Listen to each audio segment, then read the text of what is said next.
Timóteo capítulo 4, segunda carta de Timóteo capítulo 4, Novo Testamento. Pessoal do discipulado aí, temos uma turma lá em casa boa, iremos ter o batismo no final de fevereiro, e estamos com esse discipulado muito chique lá em casa, viu? Os demais queridos visitantes que nos visitam, sejam bem-vindos em nome de Jesus. Estamos de manhã com uma caminhada aí com o nosso irmão pastor Fernando Roberto, que é pastor conosco aqui, todas as manhãs, não perca. Hoje foi um momento tremendo, foi muito bom. Olha para você ver aí, 2 Timóteo capítulo 4. Preste bem atenção, ofereça sua Bíblia para quem está ao teu lado aí. Olha o que diz, versículo 6 em diante. Quanto a mim, estou sendo já oferecido por libação, e o tempo da minha partida é o quê? Chegado.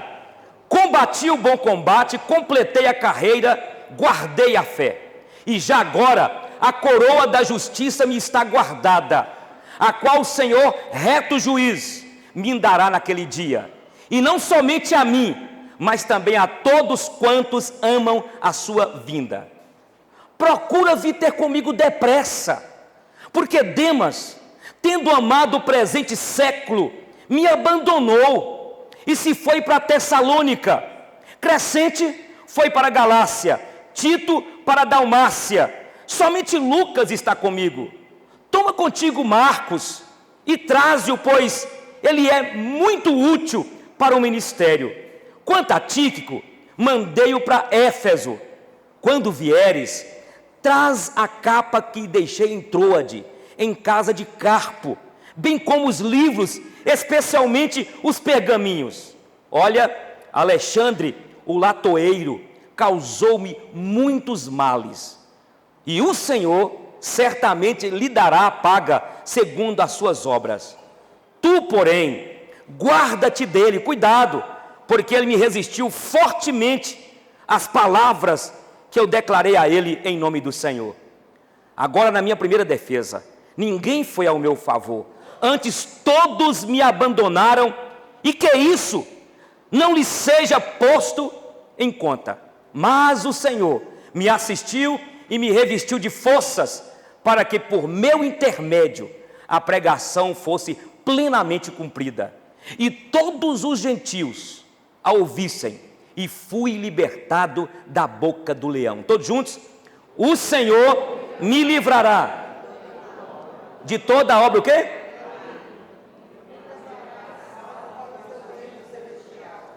A Ele a glória. Amém. Eu quero conversar com vocês nessa noite sobre um tema. É um tema para despertar a sua mente como cristão. A graça de Deus não nos blinda. Você pode falar comigo isso aí? A graça de Deus não nos blinda. O apóstolo Paulo, aqui alguns entendem que era a segunda viagem missionária dele em Roma. E aqui ele estava preso numa prisão em Roma, hermeticamente fechado. Eu estava lendo o contexto histórico, e alguns dizem que ele estava numa prisão tão gélica, e ele estava tão fechado, que ficava só um buraquinho para entrar a luz. E ali, preso em Roma, como apóstolo de Deus, ele sentiu só. Olha para cá, pensa comigo aí um homem cheio do fogo de Deus. Pensa comigo um homem cheio do poder de Deus, um homem que Deus usou ele para expulsar demônios, um homem que numa certa ocasião, e isso aí alguns reformados declaram que aconteceu, quando alguém cai de cima, porque a pregação de Paulo entrou noite adentro, e foi bem cansativo para alguns, e aquele rapaz lá em cima cai e morre. E segundo alguns é que naquele momento Paulo toma pela mão e ele ressuscita. Muitos dizem isso. Foi um homem de uma autoridade tremenda. Escreveu praticamente 14 cartas. Pensa, por favor, aqui, um homem cheio do fogo de Deus. um homem cheio da unção de Deus. Uma certa ocasião, ele angustiado, porque um mensageiro de Satanás o esbofeteava na carne dia e noite, e ele cansado de sofrer. Alguns articulam que ele tinha um problema de conjuntivite crônica, outros articulam que ele, por ter fazido parte do sinédrio, ele era casado, e como ele converteu, segundo alguns entendem, que a esposa abandonou, e ele resolveu ser um celibatário. São apenas conjecturas, mas o fato é que o espinho era na carne, e ele sofria. Em uma certa ocasião, ele pede a Deus cura. Por 3 vezes ele diz: eu orei a Deus para que ele me livrasse deste espinho na carne, que me esbofeteava dia e noite, e assim era feito, para que eu não me gloriasse nas revelações que eu tive. E ele fala que ele teve uma experiência de ir até aos céus, e ele viu e ouviu coisas inefáveis que não era lícito falar para o homem. E segundo ele entende depois, porque Deus fala com ele assim: olha, a minha graça te basta, e o meu poder, ele aperfeiçoa na fraqueza. Ele entende então que Deus permitiu um mensageiro de Satanás esbofeteá-lo, colocar um espinho na sua carne, para que ele não se envaidecesse. Interessante isso, gente. Interessante isso. Primeiro eu quero colocar para vocês aqui que o Satanás, ele é um escravo de Deus. Ele é um objeto para o uso de Deus na hora que Deus quer. Sempre precisamos de entender, quando falarmos de Satanás, Satanás não é um Deus que compete assim com Deus, nem com Cristo da cruz. Mas Satanás foi um anjo caído, e ele está cá embaixo, e quando Deus quer utilizá-lo, ele utiliza, para que você entenda como crente, e não ficar aí dando muita atenção para o capeta, porque ele já foi derrotado da cruz do Calvário, e quando aprouver Deus utilizá-lo, igual aconteceu com Jó no passado, igual aconteceu com Paulo, não temamos, tudo está no controle daquele que tem o controle de todas as coisas. Então Paulo aqui está preso numa prisão gélica, sofrendo, sentindo sozinho, e ele então começa a colocar aqui algumas coisas que eu quero compartilhar com vocês, para que nós como crentes entendamos que conquanto somos crentes, fomos alcançados pela graça, pela inefável graça, como eu falei a semana passada, mas nós não estamos isentos, irmãos, de perdas, de sofrimentos, de aflições. O próprio Senhor Jesus diz em João 16:33, no mundo passareis por quê? Por aflições, mas tende bom ânimo, eu venci o mundo. Então preste atenção, primeira coisa que eu vejo aqui nesse texto, Paulo se sente solitário, sozinho.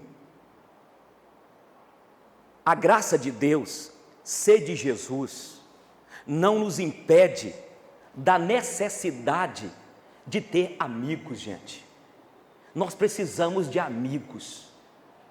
Giselda é a minha grande amiga.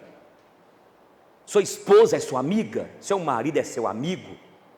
Meu irmãozão amado, olha para cá, seja muito amigo da sua esposa. E permita, minhas irmãs amadas, falar com vocês, mulher conversa muito. Sabia disso? Porque mulher foi feita para conversar. Quando eu falo conversa muito, mulher tem necessidade de conversar. Conversa. Então você tem de ter como se fosse uma orelha, um orelhão de Itu, bem grandona. Você já ficou sabendo de Itu, uma cidade de São Paulo, onde tem aqueles orelhões na rua? Fui lá, grandão, criaram lá alguns objetos grandes. Você tem de conversar com a sua esposa. Você tem de também abrir teu coração com o teu marido. Você tem de ter um amigo. O nosso grande amigo é Jesus. Mas Jesus, quando ele habitou aqui, e o apóstolo João fala que viu a sua glória e apalparam os discípulos, apóstolos, apalparam Jesus, mas Jesus foi, deixou o seu Espírito, mas Ele quer que nós vivamos uma vida de partilha, de comunhão, porque nós necessitamos de tocar um no outro, nós sentimos carentes um do outro. Eu lhes disse aqui que nós somos um ser, que temos aqui, somos sustentados numa tríade, o corpo, alma e espírito. Temos a parte física. E tem irmãos que espiritualizam tudo. Por isso a importância de vir aqui na igreja. Por isso nós estamos criando aqui na igreja um grupo que fica na porta lá. Todo domingo eu estou chegando mais cedo com Giselda. Ficamos ali 15 minutos antes das 7 horas para receber vocês, para abraçar vocês, dar um beijo numa irmãzinha de 80 anos, a minha Maria, mas também uma irmãzinha de 25. E uma criancinha de 3 anos, para dizer, sejam bem-vindos. Esta igreja quer ser empática, essa igreja quer comer e viver a fraternidade, comer o pão da fraternidade. A graça de Deus, irmãos, não vai nos isentar da necessidade de termos amigos, para abrir o coração, para rasgar a alma. Uma mulher tentou um suicídio em Campinas. Na época eu estava lá. Ela sobreviveu por uma graça, claro que foi plano de Deus, desde os bombeiros, que colocaram na rua, depois que alguém viu fumaça saindo do apartamento dela. Ela havia entrado no banheiro, colocado fogo nela, e naquela desespero saiu lá fora e jogou fogo, álcool em alguns lugares, e o fogo pegou mais na sala do que no banheiro, onde ela ia fechar a porta e ficar debaixo do chuveiro. E quando ela fez isso, ela estava tão pirada que o chuveiro tirou o álcool do corpo dela. Mas lá fora, pegando fogo, o bombeiro subiu lá em cima e conseguiu entrar e tirá-la de lá. Qual foi o testemunho dela diante das câmeras? Eu não aguentava mais viver só. Nós não podemos isolar. Paulo está sozinho aqui, gente, mas era um homem cheio do poder de Deus, era um homem cheio do fogo de Deus, e ele fala aqui, olha, venha ter comigo depressa, porque Demas, tendo amado o presente século, me abandonou. Olha para você ver, Demas, tendo amado o presente século, é igual aquele homem que ama o presente século e abandona a mulher. Ou então aquela mulher que ama, sabe o que é o presente século, né? A mulher que ama um colega de trabalho e abandona. Pensa aquele marido só.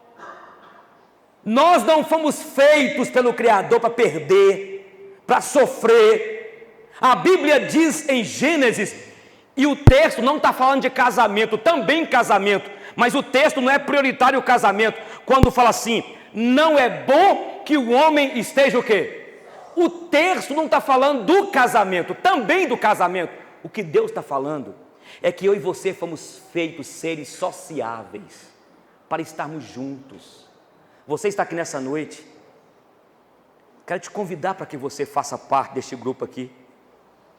Quero te convidar, se você não tem dia na semana, lá em casa, toda quarta-feira às 8 horas, pode pegar o endereço, e nós vamos te esperar lá em casa. Te prometo pelo menos um salgadinho. Hoje Giselda faz ou ela compra? Tá ligado? Paulo está só. Ele fala aqui também, olha, Alexandre, o latoeiro, interessante, o latoeiro, me causou muitos males, que ele receba a paga. Paulo quer nos ensinar que na vida nós teremos decepções com as pessoas. Paulo, o apóstolo, ele teve um problema com Barnabé. Como é que 2 apóstolos, como que pode 2 homens de Deus, 2 pastores brigarem? Ah não, isso é final do mundo. Paulo, quem sou eu, irmão? Quem é você? Como diz o pastor Jeremias, esposo da irmã Yolanda, o maior intérprete da mente do Espírito Santo. Só em falar dele, dá vontade de tremer. A ousadia deste homem, um homem cheio do fogo, um homem que foi arrebatado e levado até o terceiro céu, um homem que Jesus falou com ele, um homem que via anjos, um homem que estava na navegação lá, e Deus falou, o anjo chegou e falou: Paulo, fique tranquilo, o naufrágio vai acontecer, mas ninguém vai morrer, experiente demais. Está este homem aqui, ó, cansado, já velhinho, e ele fala: eu combati o bom combate, guardei a fé, eu venci, mas o que me falta agora, eu estou esperando a morte. Ele está nos falando que a gente tem necessidade. Pensa comigo, a irmãzinha que já está de idade, que perdeu o marido. Você já viu casos de casais que vivem tão bem, são tão apaixonados um pelo outro, que quando um morre, passa pouco tempo, o outro morre também? Pensa bem. Mas você imagina uma mulher abandonada? Você imagina uma mulher que espera encontrar alguém e não encontra? Está dentro da igreja, é de Jesus. Então, ser de Jesus não nos vai isentar da carência, da necessidade de estar juntos. Fala comigo: a graça de Deus não nos blinda. Fala aí. Não me blindou e nem te blindou. A graça de Deus, Paulo fala que ele decepcionou com o latoeiro. Paulo fala que Demas o abandonou. Eu quero falar uma coisa aqui para você, moça, que está aqui nessa noite, e você que me assiste, que me ouve. Você procura casar com um cara crente de Jesus, mas não há nenhuma promessa que ele vai viver com você até que a morte separe. Misericórdia, está repreendido, pastor. Está vendo? Você também, rapaz. Eu estou querendo que você pense. A garantia nossa, irmãos, é que nós temos uma fé, uma salvação que não tem nada que nos tira. O que eu quero colocar é que nós temos casos de pessoas. Foi o que aconteceu comigo. Eu vi no centro da cidade uma menina que me ouvia no programa e falou comigo assim: pastor Eugênio, saia dessa agora. Eu falei: pois não. Meu maior sonho era casar. Casei com um rapaz da igreja minha lá. Começamos a viver e começamos, aliás, eles não chegaram a casar. Estava noiva, marcado o casamento, e ele chegou para mim e falou assim: eu não amo mais você. E ele falou assim: e aí, pastor? Mas eu falei: e o quê? Cadê Deus? Eu falei assim: Deus está no mesmo lugar quando um dia ele morreu por mim e por você na cruz. Jesus morreu na cruz por nós, e ele não fez nada, porque ele sabia que Jesus estava lá com um propósito. O que está acontecendo com você, o que aconteceu com você, todas as coisas cooperam para o bem daqueles que amam a Deus. E quando eu comecei a conversar com ela, ela começou a chorar e depois me pediu perdão. Ela estava revoltada com Deus. Talvez você que está aqui, você que me ouve, algum tempo atrás, um homem escreveu um livro que escandalizou teólogos do Brasil, inclusive os presbiterianos. Quando ele escreveu: você precisa... A ideia dele era: Deus tem de pedir perdão para você.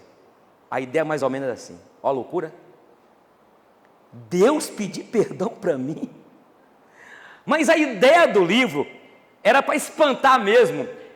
Eu fiquei de gravar essa semana um vídeo, e não gravei ainda, mas eu vou gravar. O tema do vídeo é: a Bíblia não basta. Mas o propósito é assustar todo mundo para pegar o vídeo e eu ganhar 0,25 centavos por um... Como é que é? 0,25 por 1 centavo. Mas eu quero mostrar as necessidades que nós temos. Quando esse pastor colocou isso, ele estava dizendo o seguinte: que tem muita gente dentro da igreja, Nilberto, com raiva de Deus, com birra de Deus, com mimimi. Só vai ver, só vai ver. Lembra quando você era pequenininho lá, ou mais baixo, menos de idade igual eu, na época, que a gente brincava de Belém, Belém nunca mais ficar de bem, que a gente ficava embirrado um com o outro? Lembra disso não? É porque a gente não entende a questão da humanidade. Tem gente dentro da igreja desse jeito. Estou com raiva de Deus. Tanto tempo eu contribuo na igreja, eu ajudo na igreja, Você tem de liberar isso, não é Deus que tem que te pedir perdão, não. Deus não te magoou. É infantilidade mesmo de crente. E isso é aceitável? A ideia do pastor do livro é aceitável. O que vai libertar uma pessoa dessa é ele conhecer o caráter de Deus. De que maneira? Lendo a Bíblia. Porque Deus, ainda que Ele permita acontecer alguma coisa contigo, que te magoa, que te entristece, que te abate, a Bíblia fala que Ele faz a ferida, mas Ele cura. Ele cura a tua ferida. Aprenda isso. Todas as coisas cooperam para o bem daqueles que amam a Deus. A graça de Deus não nos blinda. Eu vi a história de Jim Elliot. E Net, eu esqueci o sobrenome dele. Aqui, na América Latina, na Venezuela, na década de 60, parece-me. Eles montaram lá uma missão. E eles pegavam o avião bimotor da missão e saía sobrevoando a mata na Venezuela e descobriram muitos índios. E eles começaram a jogar do avião presentes para os índios. E chegava naquele campo aberto assim, naquela grama aberta e jogava presentes. E os índios ficavam fazendo festa. E eles durante 3 meses fizeram isso. Depois de 3 meses, a missão falou assim: é agora. Vocês podem aterrissar o avião e vão lá pregar o Evangelho. Quando eles chegaram lá, sumiram. Ninguém viu mais o avião voltando. 2 semanas depois, encontraram Jim Elliot e Net esquartejados. 3 índios mataram eles e esquartejaram. Só que Net, que eu não sei o restante do nome dele, o missionário que morreu, tinha um filho de 5 anos. A esposa dele falou assim: não, pois agora que nós vamos sair em nome de Jesus, vamos pregar o Evangelho. Nós vamos fazer uma Bíblia e traduzir o Evangelho, pelo menos o Novo Testamento, na língua deles, e nós vamos entrar lá. 15 anos depois, o menino de Net, que tinha 5 anos, estava lá, foi pregar o Evangelho. Vocês não acreditam. O índio que matou o pai dele foi o índio que estava impondo as mãos sobre o filho, aquele menino que o pai havia morrido. Assustem, esse índio, que 70% foi ele que terminou de fazer aquela matança com os 2, se tornou o pai espiritual daquele jovem que entendeu que o Evangelho do Senhor Jesus é maior, vale até mesmo morrer por amor a Jesus, irmãos. Pessoas que morreram, e lá aqueles índios foram alcançados. Os 3 contaram como que foi a morte daquele homem, do seu pai, do outro amigo. O que eu quero colocar aqui, Paulo aqui depois é morto, decapitado.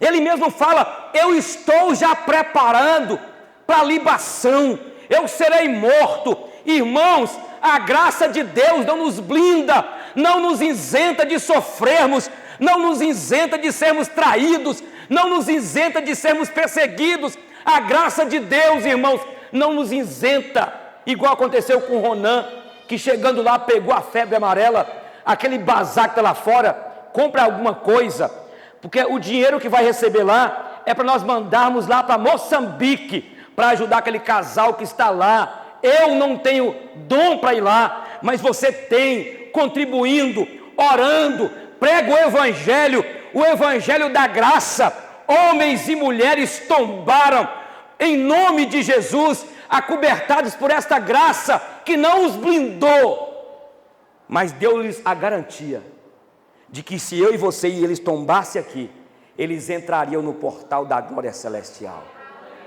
Essa segunda coisa eu quero dizer para você. Paulo aqui ia morrer e morreu. Ele sentiu a necessidade de ter amigos. Ele falou assim: Timóteo, traga-me o pergaminho. Ele sentiu sozinho. Você já viu aquelas mulheres de idade? Depois você lê para você ver aí. Ele sentiu carente. Traz aí, para eu fazer o meu tricô intelectual. Aquelas mulheres que faz, a mãe de Zelda fez para uma das meninas lá uma coxa toda bordada, coisa mais linda. Inclusive está lá em casa, eu tenho que levar essa coxa. Mó carinho, chega lá, tá com aquele óculos dela cá na frente assim, ó. Entendeu?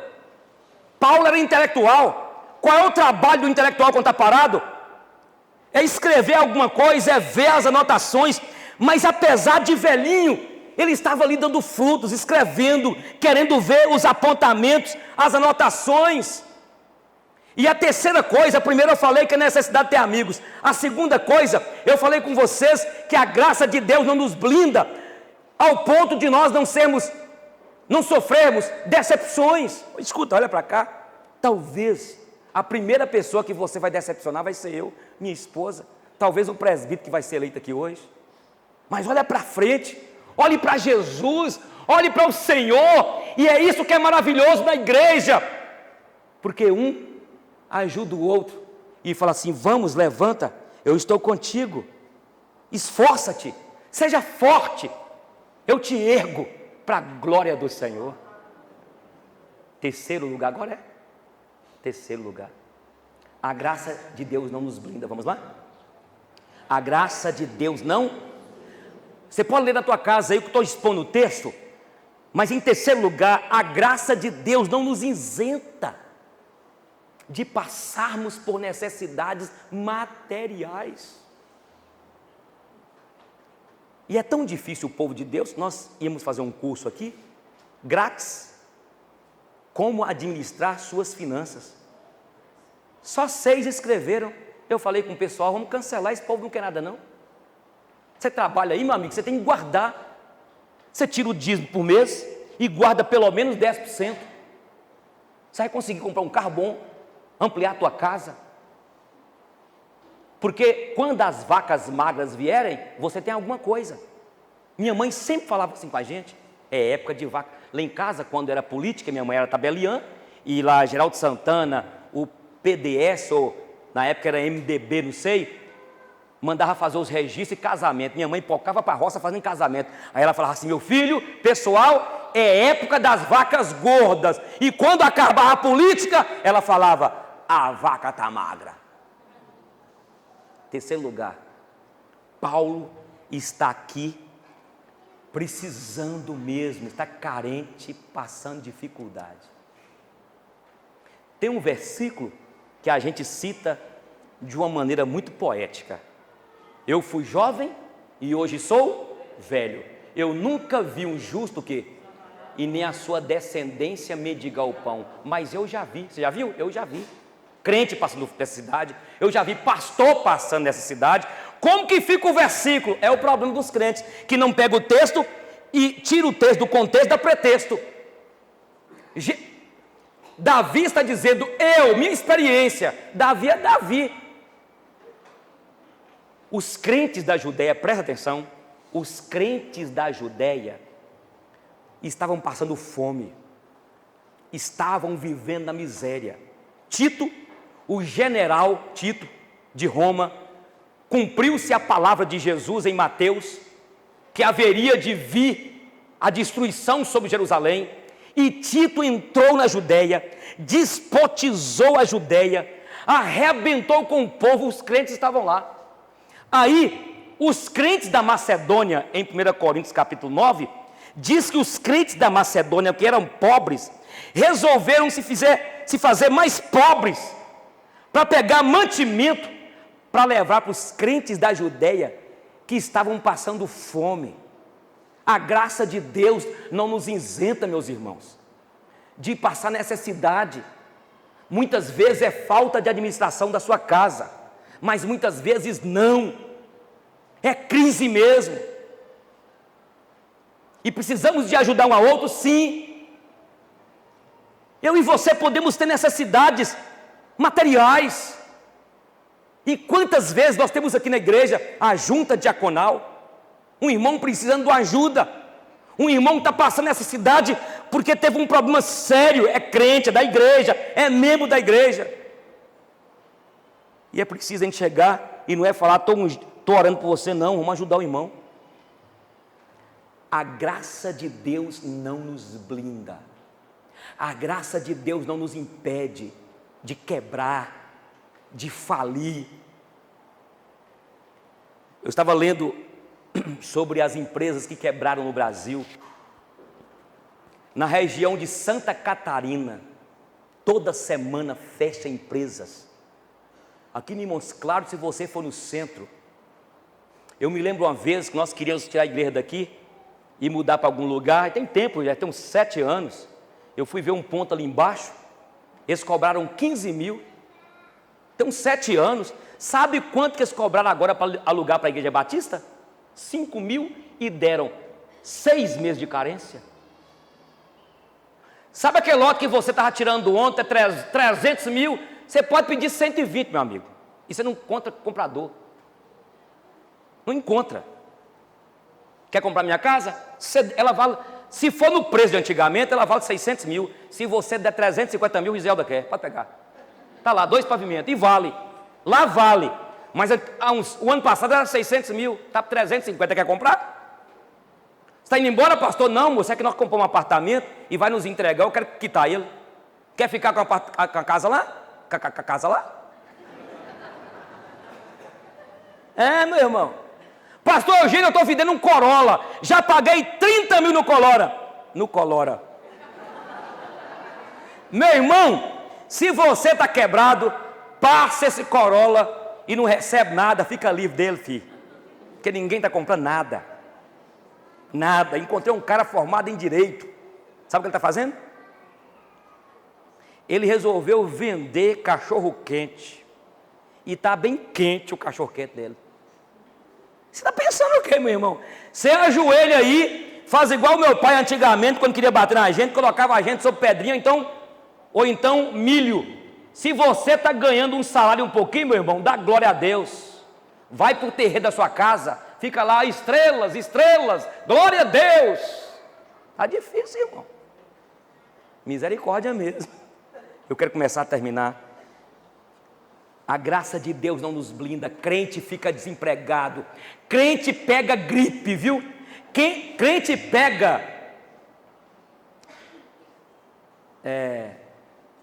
como é que chama aquele negócio que dá na boca da gente? É tipo uma herpes. Esse trem está pensando aí.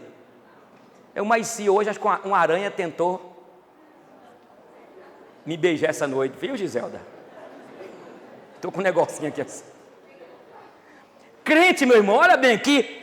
Você está pensando que você é crente, que você fala em línguas, glória a Deus, irmão. Rica lá, baixuriandas, tudo bem, irmão.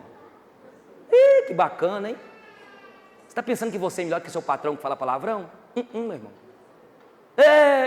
Pastor Eugênio, eu sou um homem de oração. Tem inveja onde você não? Ixi. Inclusive, eu não gosto disso, meu amigo. Se você vem para cá falando, eu oro no monte, eu falo em língua. Meu irmão, eu faço assim, ó. Eu já fui assim. Eu estou com 37 anos de crente. Porque eu era um bestão, tolo, jegão. Vai falando um tanto de homem aí.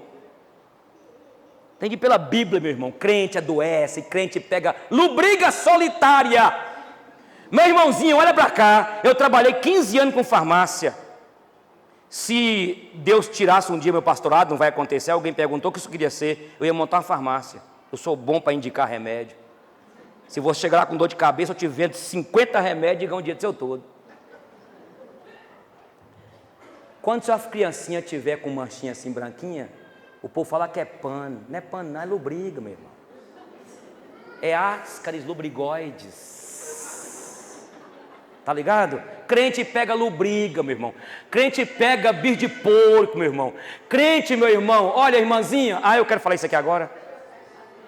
Eu tenho que terminar com isso aqui, gente. Isso aqui é uma utilidade pública, gente. Eu sei que você vai rir, mas você vai rir de você mesmo. Meu irmão, você já passou dos 45, tem que fazer, irmão, o exame de próstata, meu irmão. Novembro, o quê? Deu certinho com a caneta azul? Caneta azul. Eduardo disse se eu cantasse aqui que ele saia da igreja.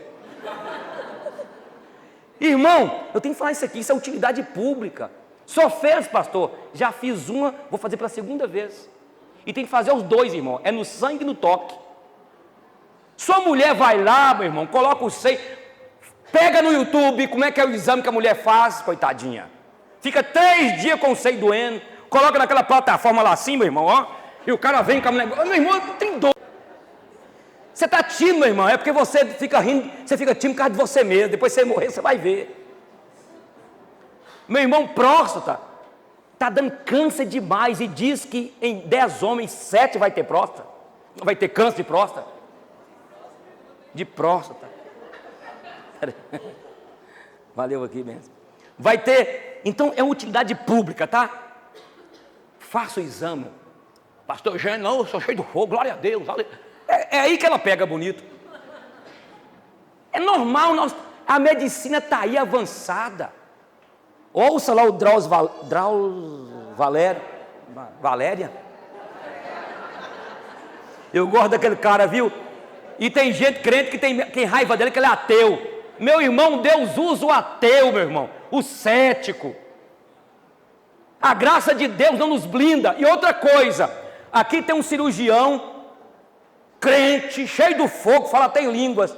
Passaram 100 pessoas por ele e 20 morreram. Mas ali tem um ateu. Pensa, se falar a Deus, ele fala assim, tira esse cara daqui. Ele fez 100 cirurgias, só 2 morreram. Você vai operar com quem? Eu vou no ateu. Que Deus te abençoe, querido. Cuida da tua saúde, eu estou cuidando. Pare. Porque a gente fica falando assim, gente. A gente fica falando, mas depois não reclama para Deus. Sabe? Nós somos seres físicos, emocionais e espirituais. Você não faz um regime, irmão. Com doce demais. E tem uns que despistam na rapadura. Da rapadura. Meu irmão, é cortar o açúcar, eu estou cortando. Refrigerante. Tem irmãos que se ele não tomar refrigerante, ele sonha à noite com o refrigerante correndo atrás dele. A Coca-Cola, vem cá. Faça um regime, irmão, controla. Cuidado. Depois adoece. E depois vai reclamar, Deus, cadê meu Deus? Deus vai falar assim, eu falei, deixei na minha palavra, para você cuidar, para você não ser glutão, me dá glutão, como demais. Eu saí lá de cima, é para ver a votação. Vamos terminar, pessoal. Fala comigo, a graça de Deus não nos blinda. Glória a Deus. Gente, total de votos. Fica em pé aí, Tim, por favor. Rose Walter. Você teve, Rose Walter, 138 votos. Fica em pé, viu? Nosso irmão Zé Carlos, já está em pé já. O senhor teve 142 votos. Irmão Renilson. Cadê o irmão Renilson? Está lá fora? Vem para cá também, Douglas. Está vendo o chá? Gente, vocês estão perdendo, olha rapidinho aqui. Lá tem a suqueira com um suco lá internacional que nosso irmão Joãozinho fez. Aqui à direita, você passa lá fora e toma. Você vai ficar... Douglas, você teve... Os maiores votos foram seus. 145 votos. Irmão Renil, 144. Então ficaram aí, gente. Vocês foram eleitos. Foram, na verdade, 172 pessoas votaram. Vocês precisariam de ter a metade de 172, fala comigo aí. A metade de 172? Me ajuda aí, gente. 86? Então, mais 87. Para vocês serem eleitos, vocês precisariam de 87 votos. Todos vocês tiveram acima, muito acima da média. 145 Douglas, Renil 144, Zé Carlos 142 e Rose Walter, o famoso Tim de Cleia, 138. Vamos dar uma salva de palmas para ele, gente? Glória a Deus!